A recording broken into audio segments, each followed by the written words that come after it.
Hello and welcome back to the second season of the EduPulse podcast.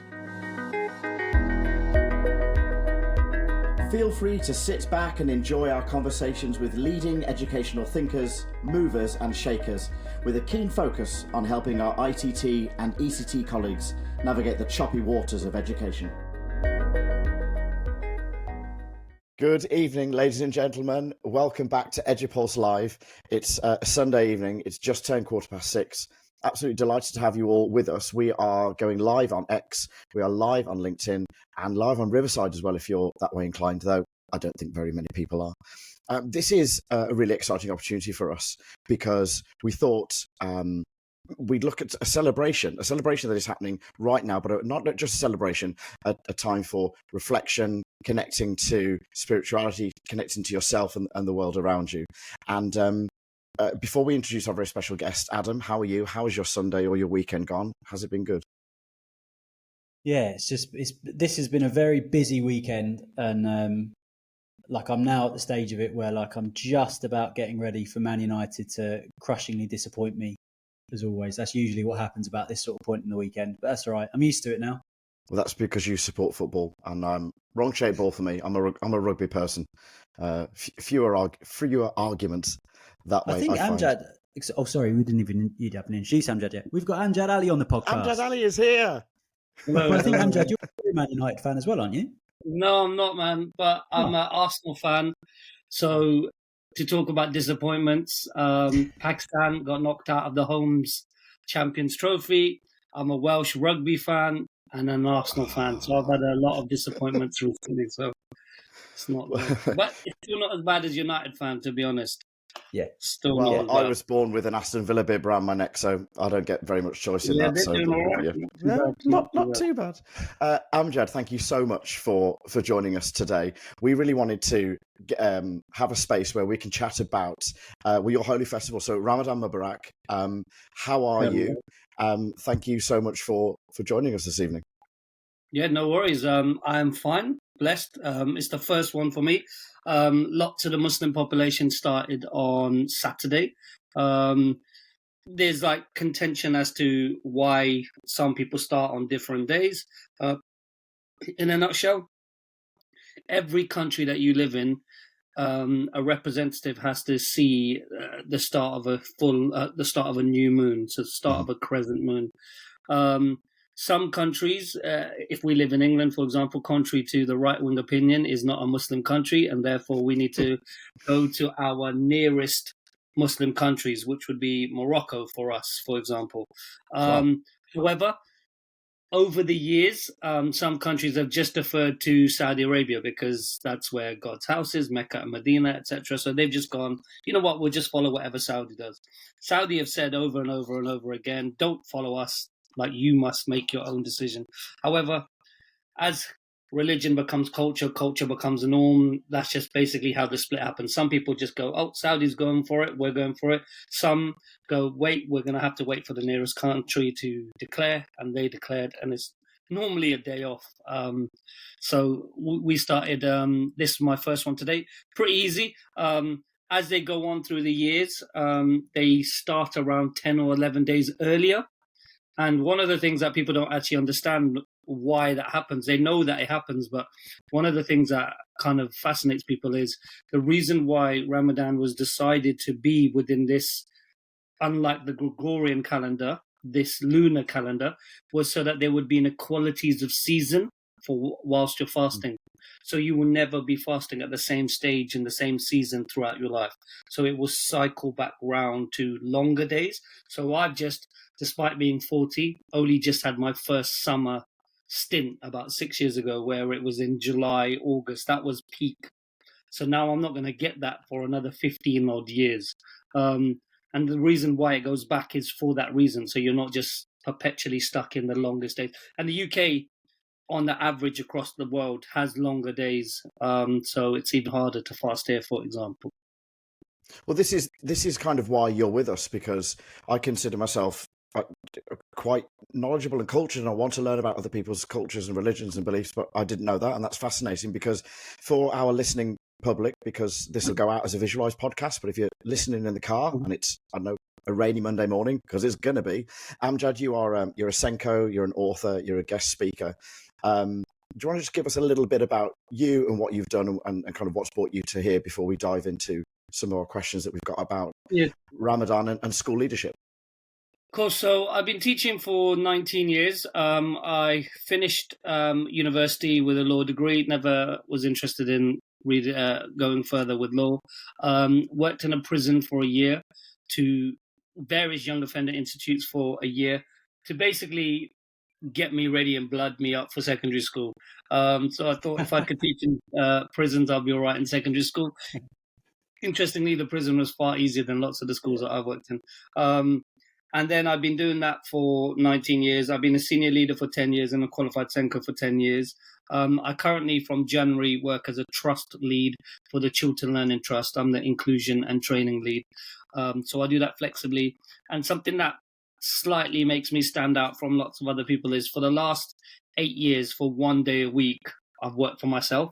So I've always had 0.8 jobs, and I've worked for myself for 1 day a week. And what I do on that 1 day a week is basically go around the country and deliver CPD and training. And over the years, I started initiatives like Culture Boxed, which was way before like kind of these things were aware of. Like, I paired up countries across the world, so schools in England with countries across the world, and we got them to send representations of their culture in that area to the other countries, basically like a physical pen pal. We've done Share Ramadan, where we've and that you'll see now across the UK, lots of people are hosting open iftars, which is like everybody come along and break a fast with us. I kind of started that up on Twitter and got lots of people fasting with us to understand what it was. And I'm also the co-founder of BAMED Network, Black Asian Minority Ethnic Educators, to kind of look at the systemic underrepresentation of leadership positions of ethnic minorities. So been a bit busy in the last few years, but doing the thing. Well, anybody who's listening live right now, we've got 40 people watching us on X. I can't ever tell how many people are on LinkedIn because it always gets shared, but there's never a number. But if you are listening and you want to drop in, we do only have about 35 minutes because we like to keep this nice and digestible. And then maybe you've just had your iftar, so you can go and have a nap, maybe a bit of a post-food nap. So if you've got any questions and you are watching or listening to this live, just please ping them in. Yeah, it's fascinating stuff actually, because that your kind of career journey then has been quite, like, you've always had this kind of interest in obviously education and working in schools, but you've obviously also had this thing around trying to have that wider impact as well. And I think like your current role is quite interesting because you've got way more flexibility around now. So I guess that gives you the opportunity to get out and about and up and down the country more and more. But is that something that's always been kind of central to you, like wanting to have that wider sector-wide impact?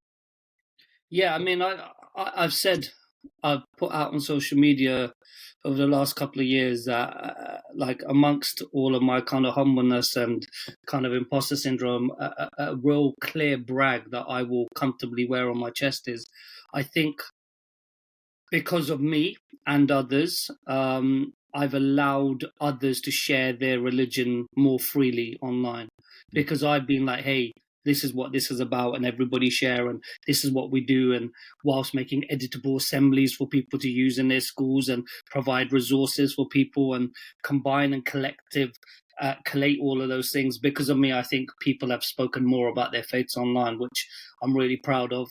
Yeah. And interestingly, at the start of my second book, I wrote a sentence, something along the lines of, I'm not writing about adaptive teaching and SEND right now because it seems to be on trend. I've fought and taught and brought this to the attention of the masses for a long time. So, yeah, you're right, Adam. It's something that's important to me. And I've been doing it kind of quietly for a little while now, yeah. Oh, fantastic. We spoke about adaptive teaching the other day, didn't we? And just how you've been doing this stuff for a long time. I've heard you speak at the Pixel conference before, and I've seen a couple of other things that you've done as well. And it is always, I think, what you bring to it, for me anyway, what you bring to it is a real, it's a realism. Like nothing that you talk about is like this ideological pie in the sky stuff. It's all very, very much connected with what the actual realities on the ground are for a teacher and for a leader trying to put this stuff into practice. That's always been something I think has really, really spoken to me, and I'm sure for a lot of other people as well. Agreed. Yeah. Yeah, and I think the thing is, teaching is a job with such a finite amount of time, and whilst it'd be wonderful to kind of sow a seed and leave it to grow for 20 years, it's difficult for us to kind of invest that much time in ourselves immediately. And I know long term wise, yeah, absolutely, that would be perfect. But teachers want the people that are speaking to them to have done the research, to have read the research, to have synthesized the research, to have extrapolated the research. Then what they want us to do is just tell them, all right, what do you think I might or could or possibly should do? And the way that I deliver CPD is in that kind of category, that when I've finished delivering and people have written down their ideas, no one can be annoyed at anybody, no member of leadership team, not me, anyone, because they pick the ideas that they want to do.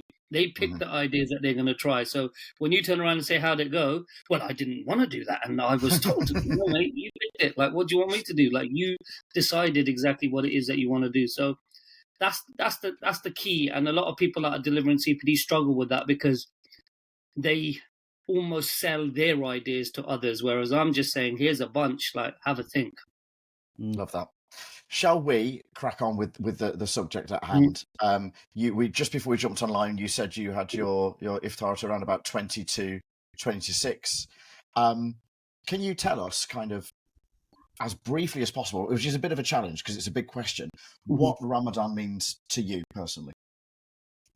So basically, Ramadan is a reset. So, like, there's a phrase that people use kind of negatively amongst the Muslim community, which is there's a lot of Ramadan Muslims. So during the month of Ramadan, for 30 days, we might fast more, we might lie less, we might backbite less, we might be more honest. And the reality is, good. At least is better than not doing it at all for 12 whole months. And the intention is always to then be able to maintain it. And so Ramadan essentially is a reset and a recheck for everyone to go, right, here's your chance again. God's given you that chance again to reset. And it's something like, there's various schools of thought, but it's something like anything you do in this month is worth 70 times more than if you did it outside of this month. So you could clock up a whole year's worth in this month, right? And there's a special night as well on the odd night of the last 10 days, which essentially resets all of your sins. And so, as long as you don't do anything and you repent with a clear heart, which is in most monotheist religions, it's a reset. That's essentially what it is, for you to just go, right, let me just ground myself again and recheck in.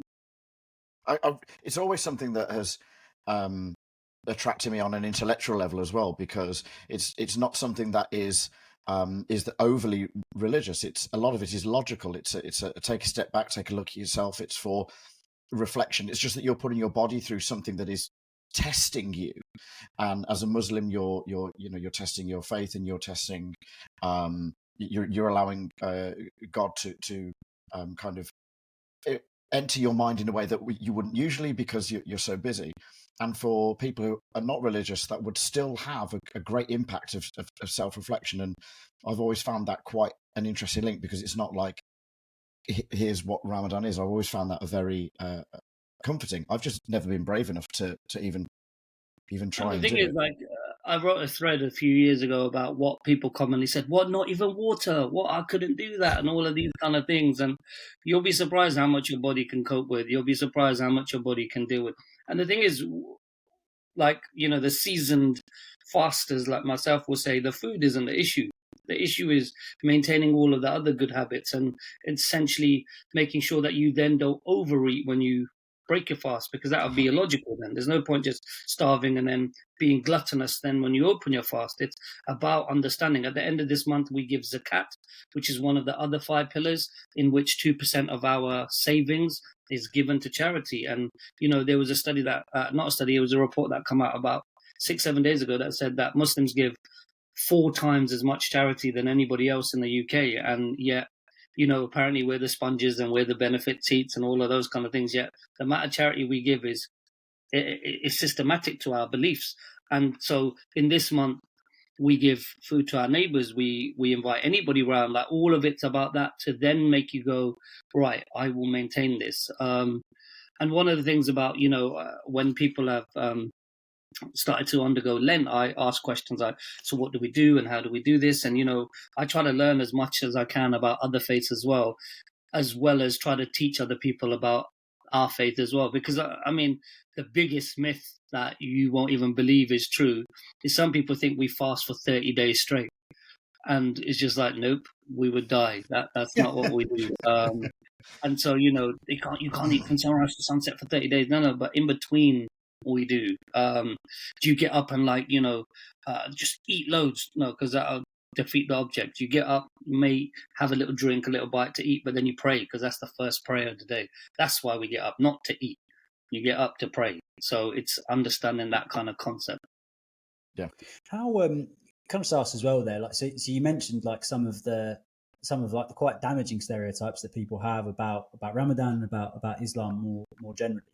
How important is it, and how commonly do you see schools actually being brave enough to do this? But how important is it that schools actually directly tackle explicitly that misinformation and those stereotypes? I mean, massively, but we've given up relying on the Department for Education or anyone else providing any guidance. So we put it together ourselves. Lewisham Council has just released a fantastic document, which I've linked on my website. I've created resources. Educate Against Islamophobia has created resources. But essentially things like, that's cruel. Why are you forcing a child to do that? Or what if they're sick? And then those resources will tell you that, one, if a child's a child, they're not meant to fast.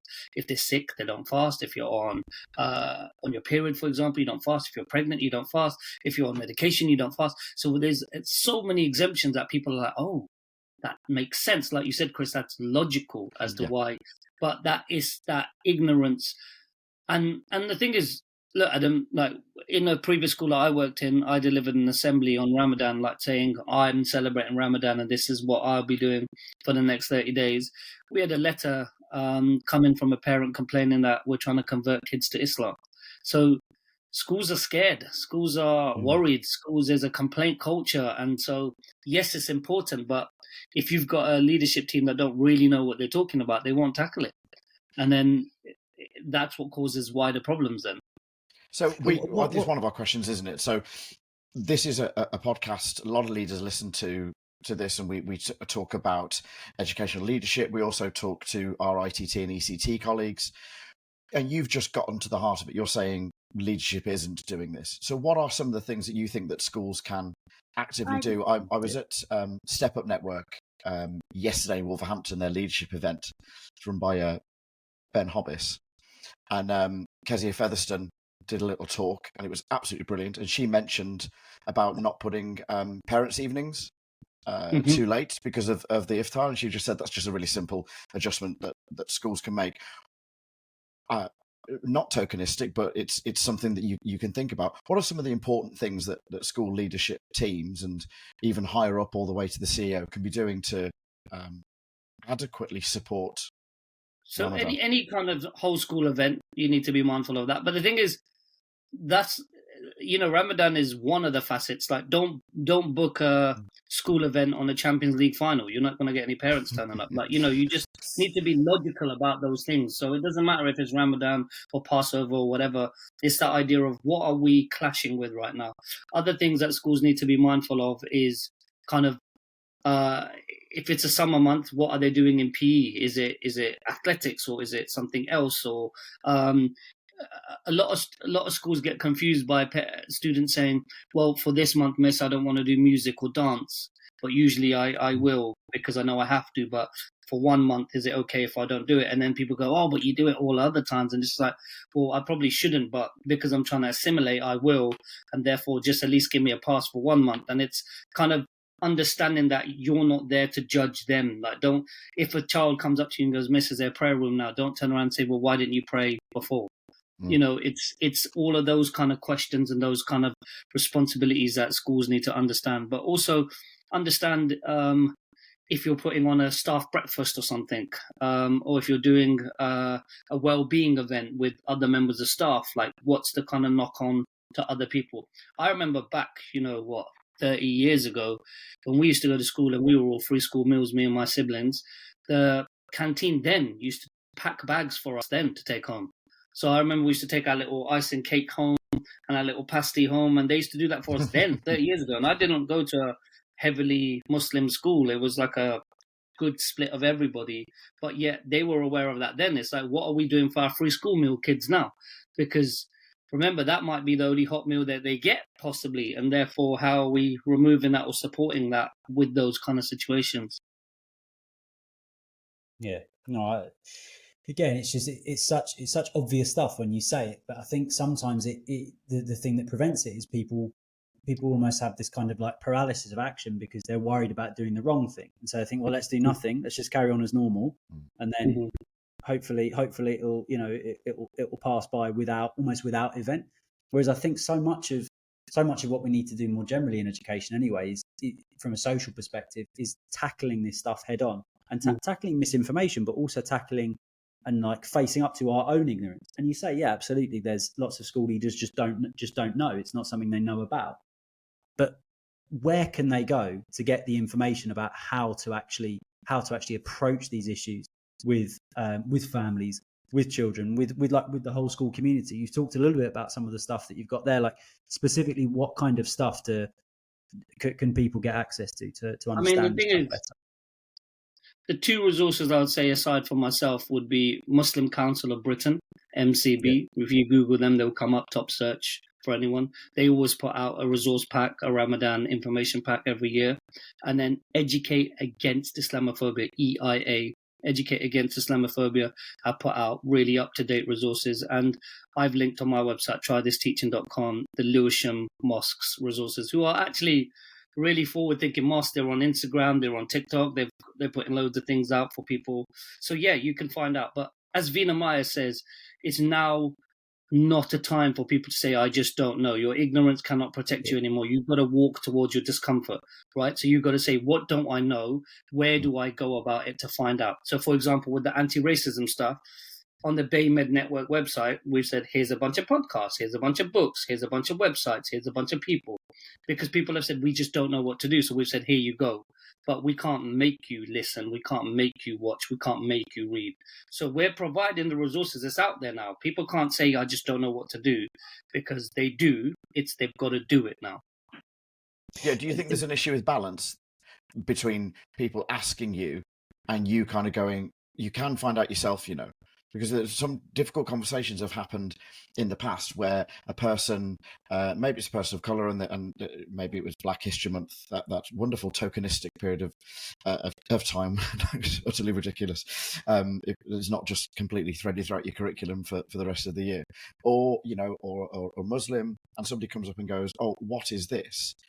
I have some friends who've just gone, I'm done. I cannot fill your cup anymore. And can't even be bothered to signpost them to websites because personally they're full. I'm done. Like, go and find it yourself. Where's that balance, or is that part of the reset?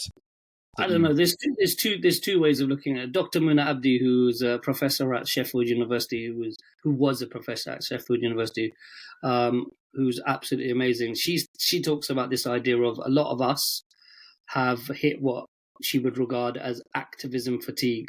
And so we're tired of, how many more times. However, another school of thought is we've got to maintain our racial stamina. So there's no point saying I'm tired, because if you're tired, then who's going to do anything? So before us, there was nothing. And if we give up as well, then there'll be even less. So whilst lots of people are tired and lots of people are annoyed and lots of people maybe even traumatized by it, we have to build up more more activism stamina and say, you know what, no problem, here you go. And I'm cool with that. You could ask me, I'm not bothered. I'd rather somebody say, you know what, I heard this from a friend, but is that true? I'd rather just go, yes or no, mate, and just let them know. I mean, I guess I was always a bit weird like this. I was always trying to even through university, I would try to befriend the most overtly racist guy that there is. I'll be like, right, let's have a chat with this Steve guy. Let's see what's happening. And I'd end up being invited round his house and meet his mum, and educate the whole family. Like, oh, all right, son. Like, yeah, good. Like, you hungry? Yep, good. Oh, there's a fantastic Paki kebab van round the corner. We'll go get some food for you. I'm like, right, there's two problems here. One is you obviously care enough about me to offer me food and wish me food and want me to get food. So you're clearly not a deeply hateful person. The issue here is your understanding of that word and why that word should or shouldn't be used. So what's wrong with that word? Firstly, they're Turkish, so they're not even from Pakistan. Secondly, here's the history behind that word. You know what, son? I'll never use that word again. I'm sorry. It's just something that I've always said, and it's always been said, and nobody's ever challenged it. So unless I built up that stamina, that would never have happened to that family. So we've got to walk towards it. But I understand when people go, you know what? I can't be bothered with this anymore. But I don't know. It's tough, isn't it? Because I just as you were explaining that, like I was running the line for my for my son's football team earlier, and at one point he cannot take a throw in to save his life. Like, it's foul throw every single time, and I've done like hours and hours in the garden with him. It makes no difference. So he takes a throw in again, and it's a foul throw. Clearly, the referee doesn't give it, and you've got these parents behind going, the Afro kid, every time, he's half Jamaican. The Afro kid can't throw the ball. And it's like, and the first time you say it, you kind of like, you're running the line, so you've got to keep moving. The second time was like, just thoroughly inappropriate way to describe a 12-year-old or indeed anybody else. And there's just sort of silence because everybody that's heard it knows, oh yeah, it probably isn't really appropriate, is it? But they're not sure why. It's funny. It's strange, isn't it? The thing is, they'll probably not understand that just saying black would have been better because that's a descriptive term. So, like, you know what, that black kid can't throw. Why are you saying black? Because I'm just describing him. But then using something that isn't a relevant characteristic or isolating that characteristic becomes a negativity part. So, when I've taught children about these kind of things, and the same with religion, same with race and any of those things, I always say you must know your opposing arguments better than yourself. So you must know what the issue is with why they're saying those things for us to then be able to cancel out those things. So I would say, don't talk to me about racism is bad. We know that. Talk to me about why we should be racist. Talk to me about why racism is okay. And they're like, what do you mean, sir? We can't give you any examples of that. I'm like, no, we can. There's loads of them. Let's talk about why we could then break those down. And so it's thinking about that in that way. It's the same way with all of this kind of, I found over the last 4 or 5 years, the kind of Muslim terrorist thing has just petered away because it's so regularly used that no one even takes it as a thing. They just go, oh, next comedian, next joke, whatever. It just becomes a thing. So eventually there's another new enemy in some way or shape or form. But yeah, it's being able to challenge it by saying, you know why that's wrong. Same with the N-word. I've delivered endless assemblies to children. I've said, you know the history of this? Should we talk about it? Here's why we're using this. Here's why this is a problem. Then you know what? You make your own mind up. And after hearing where that come from and how that originated and where in the southern states people were sold tickets to go and watch lynchings, where postcards were made from the photographs of the skinned people, where kids were given days off school to go and watch it, they were like, wow, I don't want to perpetuate this. I'm not about this. So it's understanding to be able to realize. And sometimes it's about unsowing that fear, isn't it? Because that's, we had the riots back in the summer after the terrible murders up in Southport, and that was just fear. And actually, I remember posting on Twitter because somebody had said, "Oh, it's this person," and it was a name where people were like, "Oh, he's a Muslim immigrant," and I was like, "We don't know anything," and I had to take it down. And I don't like taking things down that I put up, but I couldn't. The hate and the fear from people was suffocating. And then when you see these people online challenging it and you say, oh, I've lost my ability to speak my mind, well, what do you want to say then? They can't ever come up with an answer that isn't racist or isn't offensive. What am I stopping you from saying?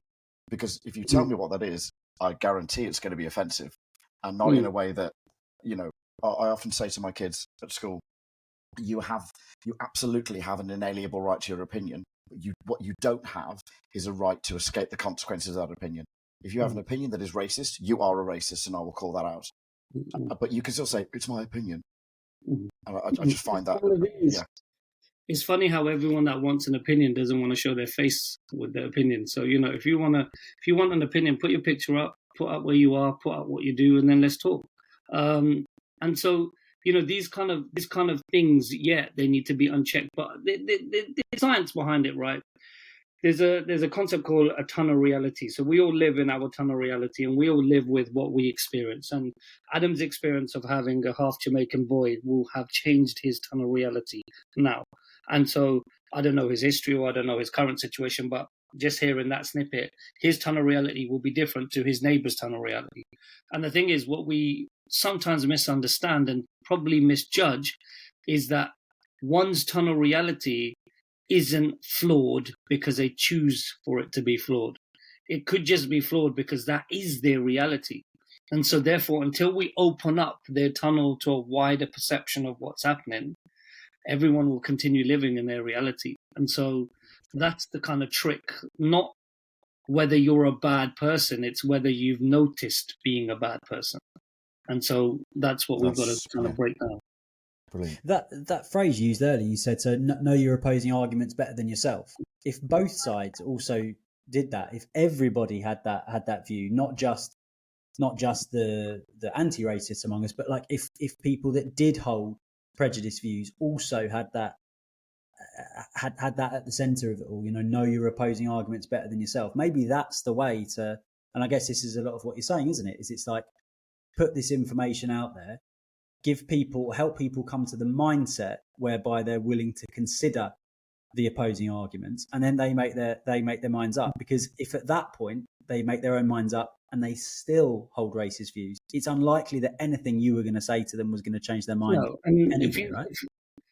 If you've ever watched any of Mehdi Hassan's interviews, or if you ever watched any of Akala's debates, or any of Rizwan Ahmed's kind of interactions with people, he will make his point logically grounded in facts, stats, and evidence, and people will go, well, I disagree. And he will go, well, there you go. There was nothing I could say to you that would make you agree. I'm just telling you that this is what the situation is. And that's, I think, the reason I think that's so powerful, particularly within the context of schools as well, is that I think we spend a long time going, okay, well, what's the right message? What's the right understanding? What's the right thing we should be saying? Where in actual fact, if we just open everybody up to the opposing, the opposing views, or the opposite views to what you currently hold, or if we just open people's eyes to this stuff, we can just let people make their minds up from that point, right? Yeah, and if you think about it with the whole trans debate, and you think about it with anything, where schools potentially go wrong is every bit of communication they deliver is definitive. But like you said, if we say some people are celebrating this and some people would like us and others would like us to understand this, then it's not the school, it's just saying, here's what's happening. And therefore, it stops me from being an issue as a person by saying, it's not me, I'm just telling you what the situation is. So as you know, 1.2 billion people will be fasting over this month, and there will be some students within our school community, some parents and carers that will be observing this, and therefore we'd like to share some key information about it. That's it. What am I going to get offended about? I don't fast. All right, cool. Delete the letter. That's it. So it's making it sure that it's not definitive. And that's why whenever I deliver anti-racism training, I don't say this is or this isn't racist. I say here is what could be, or what could be perceived as. You tell me whether you are or not in your head. Yeah. That's really powerful to make it that person-centered, because then you're just going back to that tunneled life, and whether that person's expanded that view. So with that in mind, again, I know we've slightly touched on it, but are there things you've seen in schools where you think actually that hasn't worked, that isn't the right kind of message, but it's been well-meaning? No school is going to withhold information about Ramadan or any other religious festival to offend somebody on purpose. That's just not, I don't believe that's going to happen. Have you seen some well-meaning practices that you think, because there's going to be some people, we've got 150 people listening to this right now, and some of them are going to be like, they're panicking. what can I do? Yeah, so just touching on what Adam and I just discussed a moment ago, the idea that because there's a portion of your community, then we should stop everything else for the rest of the community. That's what causes issues, and we actually don't want that. So, for example, if there was a disco or something going on, don't cancel it for us. You should have been better planned in the first place. You should have been better knowing in the first place. So don't blame us as a result of it and then be like, well, because our Muslim students can't attend this month, we're going to cancel it. No, because we didn't plan for this properly, we're now cancelling it. And then that causes an issue. Or we're going to reduce any athletics in all PE lessons. And other kids are like, but this is summer, we want to do athletics. This is what we do. Like, why do we have to stop it for other people? I don't know if you've seen the situation with the Five Guys restaurant in Birmingham that's turned to halal only. So they've got 5 restaurants in Birmingham, and one of the 5 they've now made as halal only. And one of the misconceptions with this as well is that nobody wants a halal only restaurant. The only distinction between a halal only restaurant is the fact that if you had a halal and a non-halal restaurant serving at the same time, you essentially need 2 different kitchens. You need different utensils, different cooking stuff, and everything like that. And so therefore, they've just gone, you know what, it's easier if we just make everything halal, and therefore just get rid of the one facet that will make it not halal, which will be pork or pig, right? So we're just not going to serve that. Everything else we could find a halal version of. And so therefore, there's been a big thing. Why are we stopping other people? You're not, you fools. You've got 4 other restaurants that you could go to. So, if it was a case of us saying everybody will not be allowed to go to that, then that's cool. But that's the kind of well-meaning thing that a school might go, you know what, we're not going to do this anymore for them. And it's like, actually, let me be better organized in the first place. A joint iftar, something like that is really good. Like my trust are doing, I think, pretty much 1 per school. So I don't know how I'm going to get around to all of them. But, inviting the community, inviting them all in. My dad's taught us from a very young age, like food is a place to people's heart. Like, get them involved and like welcome them in and say, here's what we're doing. Like my dad would happily give my plate away to a neighbor. Like, nope, stop that. I'm going to go give that to someone. And so, that's the reason why everyone would go, yeah, I know a Muslim, I know this guy, I know that person, and they're really kind and this and that. And so it's well-meaning things that indirectly point a finger at them. Don't do that. Don't do that. I think that is such a huge point that there will be, and actually, like sometimes what I see is school leaders kind of holding up with pride, kind of, this is what we've done this year for Ramadan. So, and it is sometimes things like, oh, we're going to stop this, or we're going to pause this, or we've completely changed this, and it's like, well, okay, well, but Islam isn't just at Ramadan, is it? Islam is a consideration, just like all other religions, just like all other characteristics, like every other part of your community should be a consideration all year round with the ethos that you have that underpins your school. So actually, really, how invested are you if it is this reactive thing that, we're going to have an SLT meeting 3 weeks before Ramadan and make sure that we're planned and ready? It should just be, it shouldn't need to be as reactive as that, but it also shouldn't need to be almost as strategic as that as well. It should just be part of the ethos of the school and how it's run, right? It's 1,500 years old. Nothing's changed. So, That's brilliant. People There's nothing new. Really know what's happening. Yeah, it's not like we turned up now and be like, "Oh, we decided something else for this year." The only thing that changes is it's slightly earlier, so it's 10 days before. That's it, 10, 11 days before. Nothing else changes. But to be honest, our primary objective as Muslims as well is not to cause an issue. So if, like, I'm in school and somebody's doing a staff breakfast, I won't be like, why not? I'll just be like, cool, I just won't go, like, and it's fine. I'll even serve it. I think a couple of years ago I was even serving. They were like, isn't that hard? I was like, no, I'm just doing my job. It's cool, like, it's fine. Like, people have to work in restaurants still, they still have to do those things. So it's not about causing a fuss, but I think one of the key things for schools, and as this is a leadership podcast, it's important to stress this, is have a well-run calendar. Like, your calendar should be the thing that kind of synthesizes your whole school. And if you haven't got on the calendar when that is and what's happening, then that's your bad. I mean, like, for example, I put on my calendar for my CPD days when Ramadan begins, when potentially the 26th, 27th night is, and when Eid is. So I've strategically not blocked out a couple of days before or after those things so I can be available. But equally, I still have to work. So tomorrow I'm going to Manchester after being in Leyte Buzzard for the day. I'm there for 2 nights. I have to work, and you have to deal with what you're dealing with. There's an evening. It's a CEO event. There's an evening dinner, which will be around 7 o'clock. Great, works for me because I'll have eaten by 10 to 6. So, but what I wouldn't do, I've been to other events and I've said, look, I'm fasting. And they've said, like, we'll keep your plate. Great, that's all I'd like. It's things like that I don't want anyone to go, oh, changing the whole timing of the meal because we've got a couple of Muslim people and therefore we're all going to eat at 9 o'clock. Everyone's like, what? I'm not Muslim. Why do I want to do that? And that's fine. That's okay. Do you think there's, just It's like, as we begin to wrap up, do you think there is something... No, go on, Chris. You go. Oh, it's all right. I think we just had a bit of a live cross, like Ghostbusters. Do you think, from a leadership point of view, it's about representation? Because you wouldn't need massive calendar meetings and massive strategic if your leadership and your school community was reflective of one another, so that it was varied. I mean, just as a throw out idea, like an actual effort to make it diverse, is you're more likely to have people who just go, oh, you're not thinking of this. If you've got a very closed, inward-facing leadership that doesn't represent the school community, or even governors or parent bodies or that kind of thing, I wonder if that might be... Yeah, I mean, you've got to know your community, don't you? Like, you've got to know exactly who they are. If you've got a large traveller community, what are the traditions that they participate in? If you've got a large Jewish community, like what traditions do they communicate in?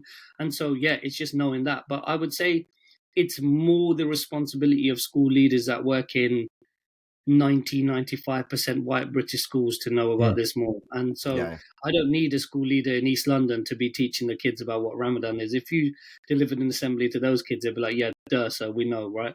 It's in Cornwall or Dorset or Exeter or Plymouth or places like that need to know about this more. So you can't use the excuse of, well, we don't have many Muslim children there, we don't do it. Same way with adaptive teaching. I don't care if you've got any dyslexic, autistic, ADHD students, you still have to adapt your teaching. Like, it doesn't matter whether you don't have them in your classroom. So it's thinking about what that looks like. But I don't know if I could extend the phrase that I use whenever I deliver training on adaptive teaching. I always say, think about what is needed for some but benefits all. So what can you put in place that is needed for some but actually benefits all? So, for example, if suddenly you realize in a July hot summer's month that probably doing a marathon isn't a good idea because children will be fasting, probably wasn't a good idea for any child to be doing that. So it's thinking about what is needed for some but actually benefits all, and kind of seeking out the guidance and that information around that and thinking hard about that. I think just like your point there about like it needs to be the schools that are 90-95% white British, that really speaks to me, because that essentially is my school. And we're in a part of Southeast London that was like traditionally, if you go back 20 years ago, it was like a BNP stronghold. Like, I've seen firsthand like the real power that you can have for a community in getting this kind of stuff right. I remember doing an assembly on it was an assembly on Rafida al-Aslamiyah. So we had we have a unit of work in year 2 where they learn about Florence Nightingale and they learn about Mary Seacole, but they also learn about Rafida al-Aslamiyah. And the point, actually, she was a nurse. She was a Muslim nurse that lived about 1,000 years before either of these other two nurses. And actually, it's really important that we recognize that. And then let's think about, why don't we recognize that? Like, why is that a new thing for a lot of people to learn? And then, we look at the kind of the prejudice inherent in that. But I'll never forget this particular assembly and talking about this. And there was a little boy completely spontaneously in year 1 sat in the front row, and he turned to a girl next to him who was Muslim, and she wears a headscarf, and he went, "You're Muslim? Wow." Like, that's it, isn't it? Right there. Like, just this realization that actually, like, that's really cool. And like that is the coolness of diversity being communicated to children who then, and I don't care what anybody says, that child could be from the most racist household. There might be something there now That just from that moment, where the next time when they go home and maybe they are exposed to racist ideologies at home, maybe they're actually going to fight back against that a little bit and give it a little bit of push. And that's because I think for a school, it's more important for you to really push that in a school where we don't have a large Muslim population in this case. Mm-hmm. Absolutely, yeah. I mean, that's it. So I always say, show my face and give me a space. Like, where am I in this school, and do I belong in this school? And that applies to anyone, black, white, Asian, whatever. So it's thinking about, have you shown my face? Am I about this place, and have I got a space? And so, yeah, absolutely. But that's our job to do that. But we can't sit back and just go, well, I just don't know. We've got to walk towards it now. I love that. And just before we're about to say goodnight to you, Amjad, both of you said something, and as a non-football person, I've been very confused because Adam said this earlier in a message. What is running the line? Guys, you lost me. What is that? It's Merry Hell is what it is. Oh, I thought it was a Johnny Cash film. That's Walk the Line. Being a lino, it's only for the brave-hearted. You can't be doing that. I understand. Amjad, thank you so much for your time, for your voice, for your wisdom, and for your generosity. And listen, let's get you back on again, and we can talk about. Let's do a part on adaptive teaching. But for now, from everybody listening, and from Adam and I, thank you so much. Could we just say one last thing? Sorry, Chris. I know Amjad. I know you've got to go to mosque as well. But if people want to have Amjad Ali in their school, which rumour has it is an incredible experience and an impactful thing for all schools to do. Like, how do they do that, Amjad? How do they get in touch? What can you do? What's the deal? Yeah, thank you so much. They could contact me directly on my website, trythisteaching.com, or they could contact the Learning Line, which is an agent that represents some of our speakers. Or they can speak to you, Adam, and you can speak to me. That's not a problem. But yeah, basically, I've got a lot more flexibility. My job is a dream job. My trust job is absolutely fantastic. Children Learning Trust, big up. Like, basically, they get in people that they believe are excellent, and they work around them. They say, we want your expertise and your excellence. What works for you? So I've got flexibility with my days and my time, which is really handy, because schools that have been trying to get me in for, I'd say maybe 10 years, have now got in touch and said, Amjad, can we have you on a Tuesday? And I'm like, yep, we could do a Tuesday now. So, just hit me up. One of the things that people really don't believe until they've been a part of it is, it doesn't matter how many colleagues you've got, I'll take your whole school for the whole day, from 9 a.m. to 3 p.m. And people will go, surely no one's going to sit in the hall for that long.